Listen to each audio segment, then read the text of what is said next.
Assalamualaikum warahmatullahi wabarakatuh. Perkenalkan, nama saya Krisna.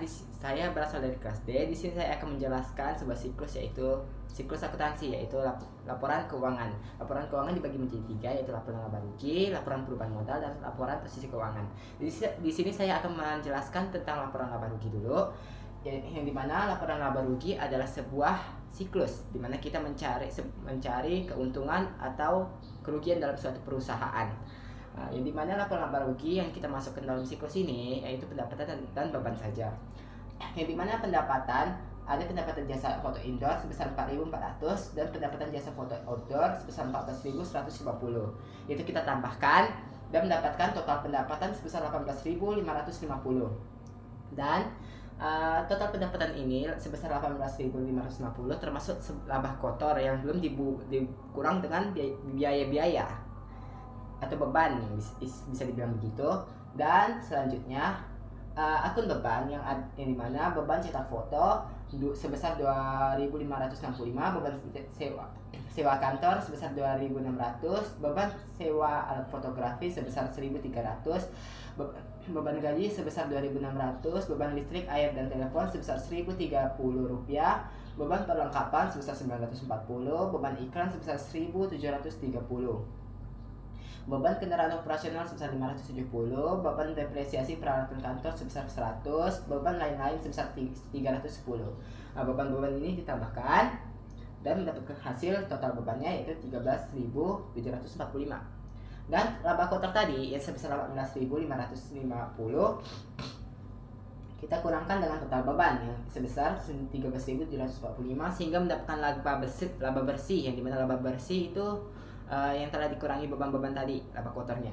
Jadi laba bersih sebesar 4.805, yang dimana 4.805 itu harus sama dengan laba bersih yang ada di worksheet sebelumnya. Selanjutnya saya akan menjelaskan laporan perubahan modal. Di sini pertama, modal Yoyo pada tanggal 1 Juli 2013 sebesar 10.000. Dan di jurnal umum jurnal umumnya yang di siklus sebelumnya ada penambahan modal yaitu sebesar 2.500, maka 10.000 ditambah 2.500, maka total modal Yoyo pada tanggal 1 Juli 2013 tersebut sebesar 12.500. Kemudian laba bersih yang kita udah hitung di laporan laba rugi tadi kita masukkan ke dalam laporan perubahan modal yaitu sebesar 4.805. Dan jangan lupakan dengan price Yoyo yang dimana kita masukkan sini, karena price Yoyo kita termasuk mengurangi harta atau aset perusahaan atau modalnya, karena kita mengambil uang perusahaan untuk kepentingan pribadi sehingga itu dikurang. Jadi laba bersih kita yang tadi itu 4.805 dikurang dengan price Yoyo sebesar 1.300, maka mendapatkan hasil yang untuk penambahan modal tersebut sebesar 3.505, yang dimana total modal Yoyo pada tanggal 1 Juli 2013 tadi yang sebesar 12.500 kita tambah dengan penambahan modal sebesar 3.505, dan akan mendapatkan hasil sebesar dan mendapatkan hasil modal Yoyo pada akhir bulan yaitu tanggal 31 Juli 2013 sebesar 16.005 rupiah. Selanjutnya saya akan menjelaskan tentang laporan posisi keuangan, yang dimana laporan posisi keuangan itu kita melihat hasil harta dan juga utang dan modal kita, yang dimana bagian harta dan utang dan modal itu harus balance, yang dimana di dalam laporan posisi keuangan ini dibagi menjadi dua, yaitu aktiva dan pasifa, yang dimana aktiva itu termasuk akun-akun harta doang, dan akun pasifa adalah yang masuk ke dalam bagian pasifa adalah akun utang dan juga modal. Dan akun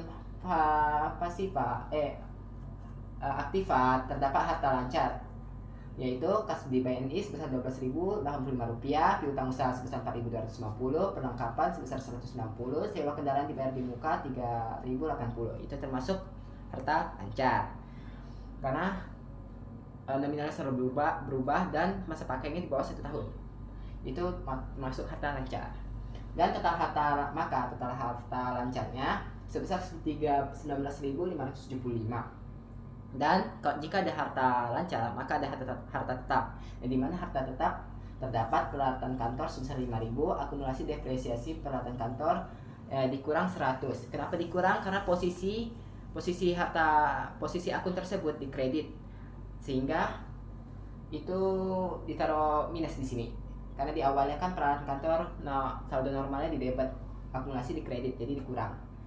Jadi mendapatkan hasil total harta tetapnya 4.900. Harta tetap itu masa pakainya di atas 1 tahun, jadi ya jangka waktunya lama.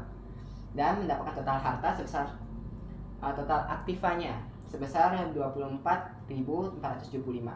Sekarang ke pasifanya. Dalam pasifa terdapat utang dan modal. Pertama ada utang lancar atau liabilitas lancar.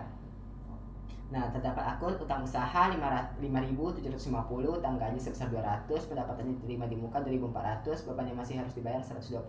Di sini tak ada pengurangan karena letak mereka sama di debit, di kredit maksudnya, di kredit. Dan mendapatkan total utang lancar sebesar 8.470. Selanjutnya kita tidak menulis hutang tetap dikarenakan tidak ada hutang tetap di sini akunnya. Selanjutnya kita ke ekuitas, yaitu modal yoyo sebesar 16.005 rupiah. Itu yang kita masukkan dalam modal tersebut adalah dari laporan hasil akhir, modal akhir dari laporan perubahan modal. Kita masukkan sini, price-nya jadi tidak perlu dimasukkan lagi. Masukkan sini, dan total ekuitasnya sebesar 16.005 rupiah. Dan kemudian total utang lancarnya sebesar 8.470 dan total ekuitas atau modalnya sebesar 16.005 rupiah. Kita tambahkan dan mendapatkan hasil pasifanya sebesar 24.475, dan hasil kedua tersebut harus balance, dan ini karena ini sama jadi balance. Sekian dari saya, terima kasih.